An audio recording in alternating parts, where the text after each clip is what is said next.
Hello guys, कैसे हैं आप सब।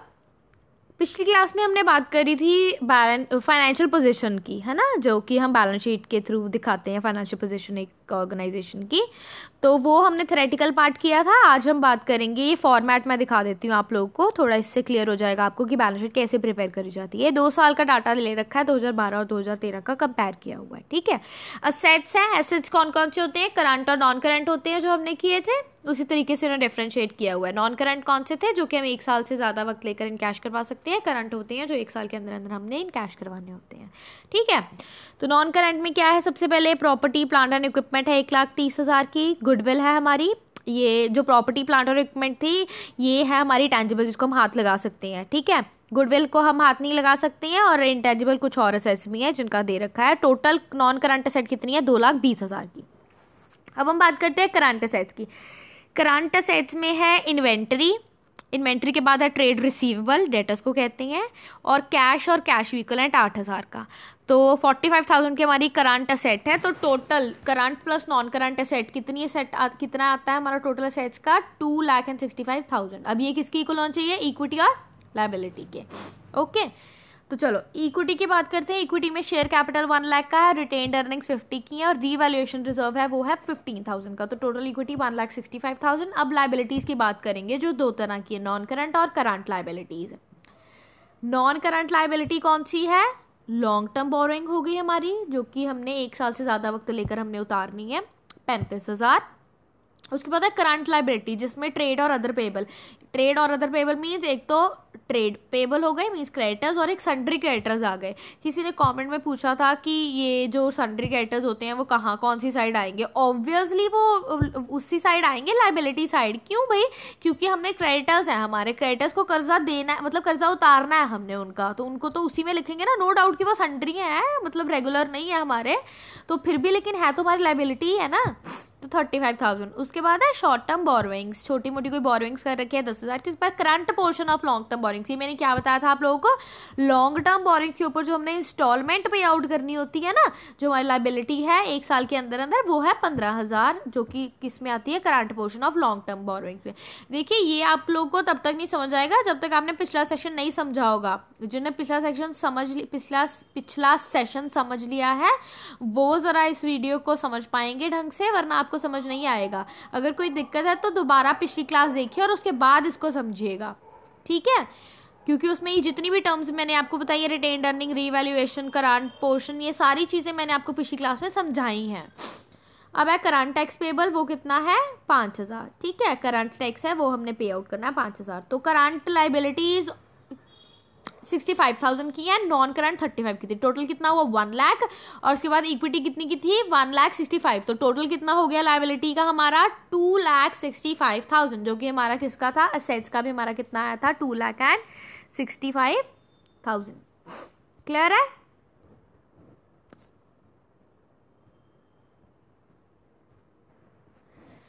चलिए तो अब हम आगे बढ़ते हैं। अब हम बात करेंगे इनकम स्टेटमेंट की। पिछली बार हमने कौन सी स्टेटमेंट करी थी, फाइनेंशियल स्टेटमेंट, जिसमें कि क्या पढ़ा था हमने, बैलेंस शीट। आज हम पढ़ेंगे इनकम स्टेटमेंट। इनकम स्टेटमेंट क्या होती है भाई, इनकम स्टेटमेंट को और पता है क्या कहते हैं, इसका दूसरा नाम है प्रॉफिट एंड लॉस स्टेटमेंट। बहुतों ने प्रॉफिट एंड लॉस भी सुना होगा, तो ये इनकम स्टेटमेंट को ही कहते हैं, profit and loss statement. Income means कितने पैसे आए हैं या कितने गए हैं, क्या प्रॉफिट हो रहा है हमें, लॉस हो रहा है, वो हम पढ़ेंगे, ठीक है। Means income statement also known as a profit and loss statement reports the company's financial performance in the terms of net profit और loss over a specified period. Means एक पर्टिकुलर पीरियड में फाइनेंशियल पोजीशन क्या रही है company की, उसको net profit हुआ है या नेट लॉस हुआ है, ठीक है। नेट कोई बात नहीं, नेट प्रॉफिट एंड लॉस समझाऊंगी आप लोगों को, लेकिन सिर्फ आप इतना समझिए कि हमने बात क्या करनी है। इनकम स्टेट फाइनेंशियल पोजीशन में जो हमने बैलेंस शीट में पढ़ा था वो पोजीशन बताई थी हमने कि उसके असेट्स कितने हैं, लाइबिलिटीज कितनी है। यहाँ पे हमने उसकी इनकम स्टेटमेंट बतानी है कि उसकी आमदन कितनी है, उसका खर्चा कितना है, मीन्स उसको प्रॉफिट हो रहा है या उसको नेट लॉस हो रहा है। क्लियर। चलिए आगे बढ़ते हैं। सबसे पहले हम एलिमेंट्स पढ़ेंगे कि इस इनकम स्टेटमेंट के एलिमेंट्स क्या है। देखो ये तो क्लियरली समझ में आ रहा है, इनकम स्टेटमेंट है तो इसके एलिमेंट्स क्या होंगे, एक तो इनकम हो जाएगी और एक एक्सपेंस, एक तो आमदन जो हो रही है और एक खर्चा जो जा रहा है। इनकम क्या है, what the business has earned over a period, means क्या, अर्नड का मतलब क्या होता है, अर्निंग्स क्या होती हैं? हमारी कमाई। अर्निंग मीन्स कमाई। इनकम क्या है? वो द बिजनेस, जो बिजनेस ने क्या कमाया है एक स्पेसिफिक पीरियड में, चाहे उसने सेल करी है, कुछ रेवेन्यू हुआ है, सेल्स मतलब सेल करके ही उसको पैसा आया है, रेवेन्यू, और डिविडेंड इनकम है, ये चीज़ें आएंगी इनकम में। ठीक है, अब हम बात करते हैं एक्सपेंस की। एक्सपेंसेस क्या है? खर्चा है, द कॉस्ट, जो कि पैसा इंकर हुआ है बिजनेस के ऊपर। बिजनेस के ऊपर जो भी खर्चा हुआ है एक पीरियड में, स्पेसिफिक पीरियड में, उसको क्या कहेंगे? एक्सपेंस कहेंगे। जैसे कि सैलरीज हो गई और वेजेस हो गए। डेप्रिसिएशन हो गई। डेप्रिसिएशन मीन्स जब किसी चीज़ की कीमत कम होती है, ठीक है, टीयर एंड वियर से, बताया हुआ है मैंने ये आप लोगों को। और एक रेंटल चार्जेस, कोई रेंट पे किया है उन चीज़ों से। ठीक है, तो ये क्या हो गए? इसके एलिमेंट्स हो गए बेसिकली इनकम और एक्सपेंस। चलिए आगे बढ़ते हैं। अभी मैं बताती हूँ आप लोगों को नेट प्रॉफिट और लॉस, है ना। अभी पढ़ा था ना कि बेसिकली तो हमने पढ़ना नेट प्रॉफिट और लॉस है, तो नेट प्रॉफिट और लॉस कैसे निकालेंगे? इनकम है ना, इनकम में से क्या डिडक्ट कर देंगे हम लोग? एक्सपेंसेस डिडक्ट कर देंगे। इनकम में से जब एक्सपेंसेस डिडक्ट हो जाएंगे तो या तो हमारा प्रॉफिट बचेगा या तो हमारा लॉस बचेगा।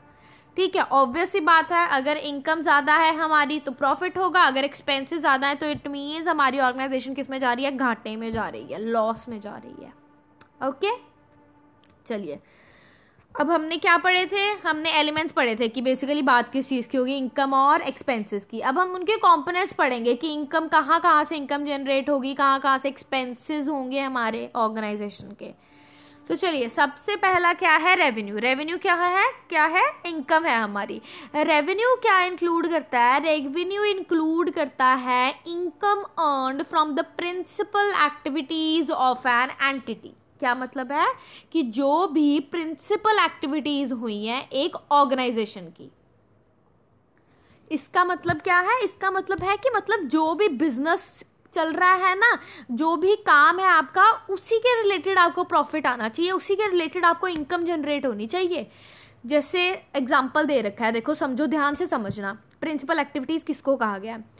जैसे कि एक मैन्युफैक्चरर है किस चीज़ का? इलेक्ट्रॉनिक अप्लायंसेस का। एक मैन्युफैक्चरर मीन्स एक बंदे का किस चीज़ का काम है? इलेक्ट्रॉनिक अप्लायंसेस का काम है, इलेक्ट्रॉनिक चीज़ों का काम है। जैसे ले लो, ये रेफ्रिजरेटर हो गया, ये एसी हो गए, वॉशिंग मशीन्स होगी, ये सारी इलेक्ट्रॉनिक चीज़ों का काम है उसका, बैटरीज वगैरह का।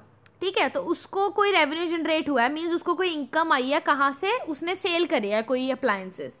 ठीक है, उसका काम भी वही है, उसने सेल भी वही चीज़ करी है, उसको पैसा आया है, वो चीज़ हम रेवेन्यू में इंक्लूड करेंगे। लेकिन अगर उसी मैन्युफैक्चरर को वैसे ही उसमें ब्याज पे उसने पैसे दे रखे हैं, ठीक है, बैंक में, उसको ब्याज आया, वहाँ से इंटरेस्ट आया उसको, तो वो भी उसकी एक तरह से इनकम हुई ना। लेकिन बट वो प्रिंसिपल इनकम नहीं है, उसके बिजनेस से इनकम नहीं हो रही है, वो तो और कहीं से, उसको बैंक से उसने कहीं पैसे लगाए, वो वहाँ से उसको पैसा आ रहा है।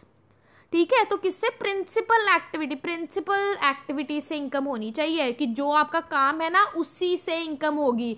अदरवाइज कोई और अगर आपको इनकम हो रही है तो वो किस में? रेवेन्यू में नहीं, वो अदर इनकम में मानी जाएगी।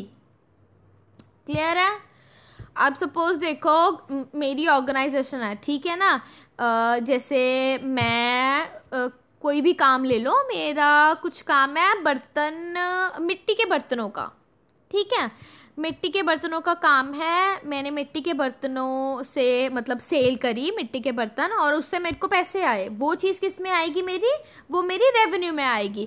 और अगर एक चीज़ मैं बोलूँ कि मैं ट्यूशन क्लासेस, बच्चों को ट्यूशन पढ़ाती हूँ, ठीक है, तो मतलब उससे मेरे को कुछ पैसे जनरेट हुए, तो वो मेरे रेवेन्यू में नहीं आएंगे, वो मेरा बिजनेस नहीं है। बेसिकली जो मेरा मेन बिजनेस है, जो मैं मेन अपना कारोबार चला रही हूँ, वो कारोबार किससे चल रहा है मेरा? वो कारोबार मेरा मिट्टी के बर्तनों से चल रहा है, वो मेरी प्रिंसिपल एक्टिविटी है, वो तो मेरे पार्ट टाइम ऐसी काम है मेरा, फ्री में ट्यूशन, मतलब लाइक फ्री टाइम है तो उसमें मैं ट्यूशन पढ़ा देती हूँ। ठीक है, चलिए, तो ये हो गया हमारी प्रिंसिपल एक्टिविटीज। आई होप सबको क्लियर हो गई होगी। अगर कहीं और से इनकम आएगी तो वो अदर इनकम में जनरेट होगी, वो अदर इनकम में लिखी जाएगी, वो रेवेन्यू में नहीं आएगी। ओके, अब है कॉस्ट ऑफ सेल। अब देखते हैं कॉस्ट ऑफ सेल होती क्या है। देखो, कॉस्ट ऑफ सेल क्या रिप्रेजेंट करती है? ये बताती है cost of goods. Cost means कीमत गुड्स की, जो कि हमने बेची है या फिर कोई भी सर्विस हमने दी है ड्यूरिंग एन अकाउंटिंग पीरियड। ठीक है, मतलब इनकम स्टेटमेंट जो भी एक साल के पीरियड में जो भी तैयार करी जा रही है, उस पीरियड के बीच में जो भी हमने क्या है गुड्स हमने बेची हैं या फिर हमने सर्विसेज दी हैं, ठीक है, उसका जो भी कॉस्ट है वो आएगी कॉस्ट ऑफ सेल्स में। अब कॉस्ट ऑफ सेल्स निकालनी कैसे है, देखो एक रिटेलर के तौर पे देखते हैं हम लोग रिटेलर कैसे करेगा। कॉस्ट ऑफ COS कर लेते हैं, cost of sale. Cost of sale कैसे निकालेगा, सबसे पहले तो वो ऐड करेगा जो कि इन्वेंट्री है स्टार्टिंग में। इन्वेंट्री क्या है, मतलब जो भी सारा सामान है, जो भी चीज़ें हैं सारी की सारी बिजनेस की स्टार्टिंग मीन्स वो पीरियड जो भी इनकम स्टेटमेंट बनानी है उसकी स्टार्टिंग में, ठीक है, inventory in the starting plus जितनी भी उसने परचेज करी हैं, जो भी सारी साल के बीच में परचेज करी है, अकाउंटिंग पीरियड के बीच में परचेज करी है, माइनस करेंगे जो कि एंड में है, इन्वेंट्री इन द एंड, ये होगी उसकी कॉस्ट ऑफ सेल।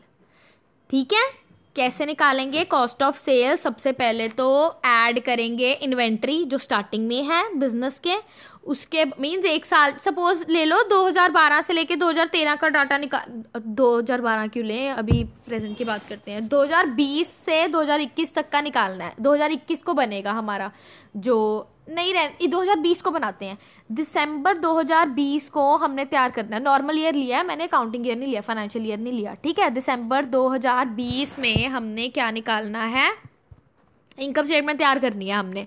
तो स्टार्ट कहाँ से है, जनवरी 2020 से है।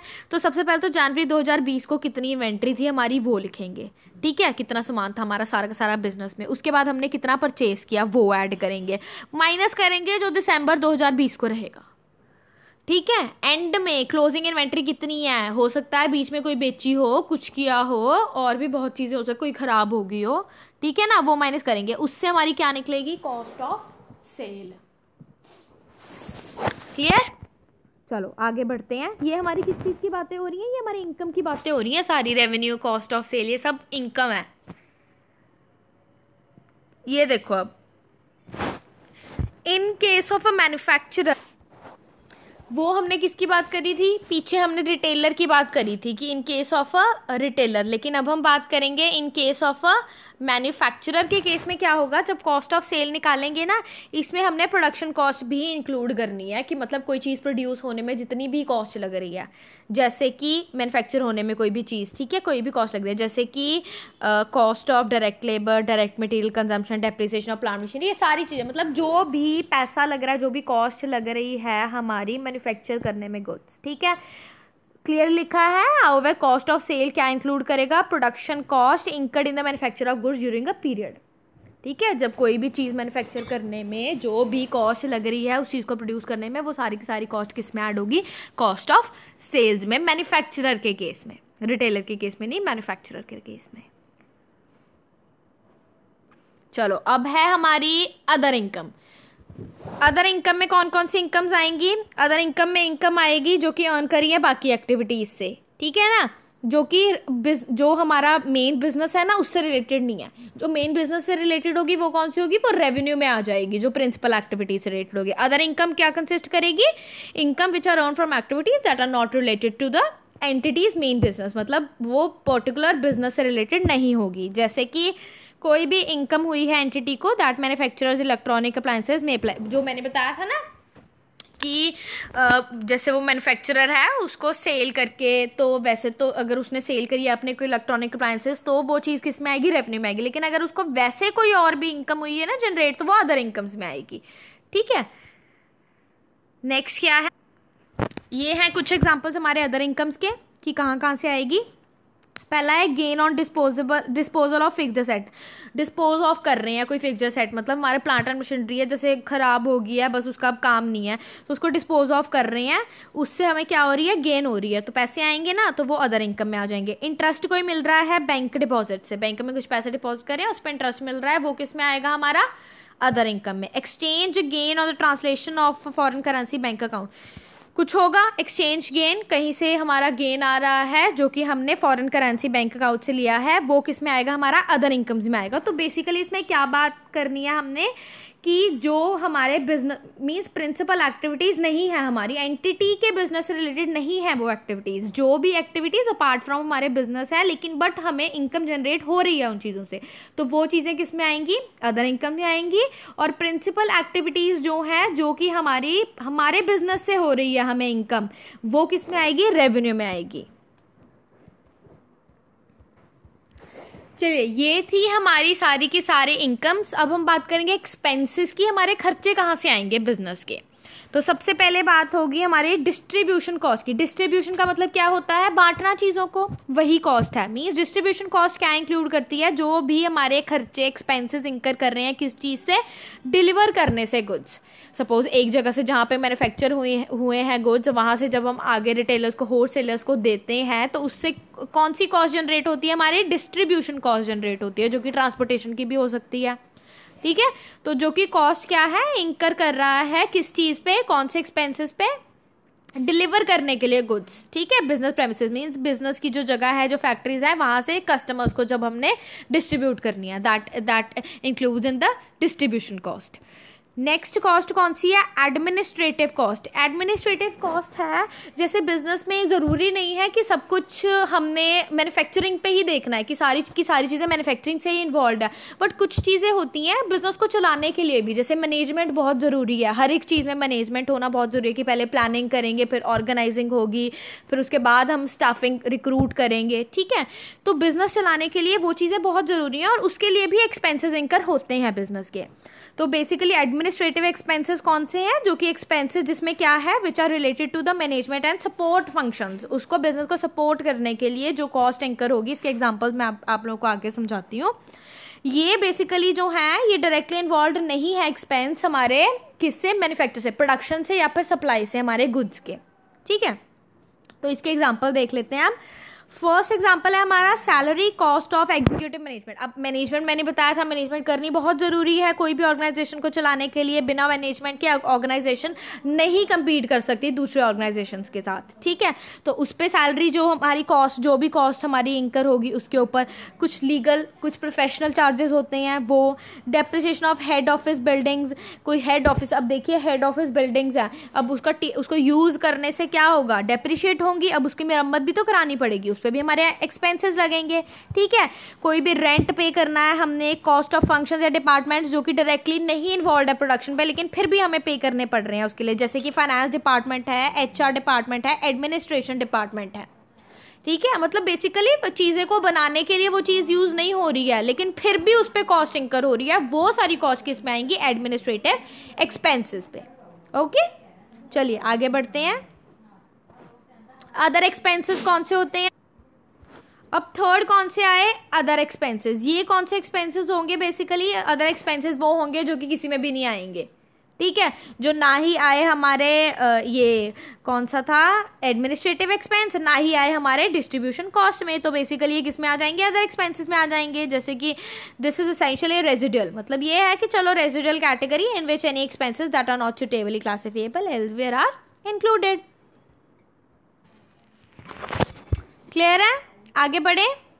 अब रेजिडुअल का मतलब मत पूछना, इसका मतलब होता है जो चीज़ें रह जाती हैं, लेफ्ट आउट चीज़ें होती हैं, वो चीज़ें, तो वो किस में आ जाएंगी, सारी की सारी अदर एक्सपेंसेस में। चलिए आगे बढ़ते हैं। अब ये हैं कुछ फाइनेंस चार्जेस। फाइनेंस चार्जेस क्या हैं, ये भी एक्सपेंसेस में ही आते हैं। फाइनेंस चार्जेस यूजुअली क्या प्राइस करते हैं, इंटरेस्ट एक्सपेंसेस, जो कि लोन और डिबेंचर्स पे होता है। अब देखो लोन और हमने डिबेंचर्स ले रखे हैं एक बैंक से, तो उस पर जब हम पे करते हैं उसको, तो कुछ इंटरेस्ट भी पे करना पड़ता है ना हमें, तो वो जो इंटरेस्ट पे करना पड़ता है वो हम किस में लेते हैं, फाइनेंस चार्जेस में इंक्लूड करते हैं। ठीक है, अब ये देख लो जो इफेक्ट होता है, the effect of present value adjustments of discounted provisions, ये भी इंक्लूड करते हैं हम फाइनेंस चार्जेस में। ठीक है, बहुत डीपली कॉन्सेप्ट है, इतना समझने की जरूरत नहीं है आप लोगों को, आप सिर्फ इतना देख लीजिए कि जो प्रेजेंट वैल्यू एडजस्टमेंट्स है डिस्काउंटेड प्रोविजंस की, वो किस में इंक्लूड होगी, फाइनेंशियल चार्जेस में। दैट्स इट, इतना ही आपको MCQ में आएगा कि क्या वेदर इट इज इंक्लूडेड और नॉट। ठीक है, तो yes it is included in the financial charges. Okay, चलो, इनकम टैक्स एक्सपेंस है, बिल्कुल जो इनकम टैक्स हमने पे आउट करना होता है उसका एक्सपेंस किस में आता है, स्पेशली वो इनकम टैक्स में ही लिखा जाता है, जो कि एक कोई भी पीरियड में हमने पे करना होता है, ठीक है। Current periods estimated tax charge, prior period tax adjustment, deferred tax expenses. देखो, एक तो है जो इस वक्त का, अब मतलब इस साल का होगा जो एक्सपेंस, ठीक है, एस्टिमेटेड वो करेंगे हम लोग। कोई पिछला एक्सपेंस होता है जो कि एडजस्ट करना, हमने ज़्यादा पे कर दिया तो उससे थोड़ा बहुत मतलब कम करना था पे, हमने ज़्यादा कर दिया तो इस बार एडजस्टमेंट हो जाएगी, या ज़्यादा किया या ज़्यादा हमारा इनकम टैक्स था लेकिन हमने पे कम किया तो उसकी एडजस्टमेंट हो जाएगी, ठीक है। वो चीज़ें इसमें इंक्लूड हो जाएंगी। Income tax means income tax में क्या आएगा, जो कि इनकम से रिलेटेड इनकम टैक्स होगा, ठीक है, जो हम पे करते हैं इनकम पे। ये जो डेफर्ड टैक्स एक्सपेंस होता है ना, ये हमारी लाइबिलिटी होती है। दिस इज, ये जो हमने पे आउट करनी है, हमने पे नहीं किया है लेकिन हमने पे करना है, डेफर्ड टैक्स एक्सपेंस, ठीक है, लाइबिलिटी। चलिए, ये हो गए हैं हमारे एक्सपेंसेस। इनकम्स भी हमने कर लिया है। अब एक बार मैं आप लोगों को इनकम स्टेटमेंट रिव्यू कर देती हूँ, एक फॉर्मेट दिखा देती हूँ ताकि आप लोगों को थोड़ा सा और क्लियर हो जाएगा। चलिए, ये है हमारा फॉर्मेट इनकम स्टेटमेंट का, ओके, जो कि प्रिपेयर करी गई है 31 December 2013, ठीक है। सबसे पहले क्या लिखा है, हमारा रेवेन्यू दिया गया है, cost of sale. Cost of sale हमने फाइंड आउट वो बताया था ना, मैन्युफैक्चरर और रिटेलर में कैसे फाइंड आउट करते हैं, इसमें फाइंड आउट करने की जरूरत ही नहीं है, इसमें क्लियरली सीधा ही बता रखी है कॉस्ट ऑफ सेल, ठीक है। और एक बात ध्यान रखना, कॉस्ट ऑफ सेल चाहे हमारी इनकम है लेकिन बट वो हमेशा क्या होती है, माइनस होती है हमारी रेवेन्यू में से, ओके। तो ये जो ब्रैकेट्स में दिए हुए हैं ना, ये सारे माइनस करने वाले हैं, एक्सपेंसेस हैं हमारे। अदर इनकम क्या है, ये तो हमारी इनकम होगी। डिस्ट्रीब्यूशन कॉस्ट भी पता है हमें, डिस्ट्रीब्यूट करने का वो है, कॉस्ट है। एडमिनिस्ट्रेटिव एक्सपेंसेस हो गए, अदर एक्सपेंसेस हो गए, फाइनेंशियल चार्जेस हो गए और इनकम टैक्स हो गया, ये भी हमने पे आउट करना है, ठीक है ना। तो ये जो हमारा रेवेन्यू है और अदर इनकम 1,20,000 और 70,000 मीन 1,37,000 में से माइनस करनी है हमने ये सारी की सारी जो क्या है एक्सपेंसेस हैं हमारे, ठीक है। उससे हमारा एंड में क्या आ जाएगा, हमारा नेट प्रॉफिट आ जाएगा। ये ग्रॉस को देखने की जरूरत नहीं है, इसको छोड़ दो तुम, ठीक है, इसको छोड़ दो। चाहे तुम ऐसे लिख लो कि रेवेन्यू लिख लिया, फिर अदर इनकम लिख लिया, उसके बाद फिर नीचे तुमने सारे के सारे एक्सपेंसेस लिख लिए, उसके बाद जब हम एंड में माइनस करेंगे तो हमारा क्या आ जाएगा, नेट प्रॉफिट आया है 28,000। इट मीन्स कि हमारी जो ऑर्गेनाइजेशन है वो किस में है, प्रॉफिट में चल रही है, ओके। तो ये इससे ख़त्म होता है हमारा सेकंड सेशन, जो कि था हमारा इनकम स्टेटमेंट का, जिसको हम क्या कहते हैं, profit and loss statement, okay.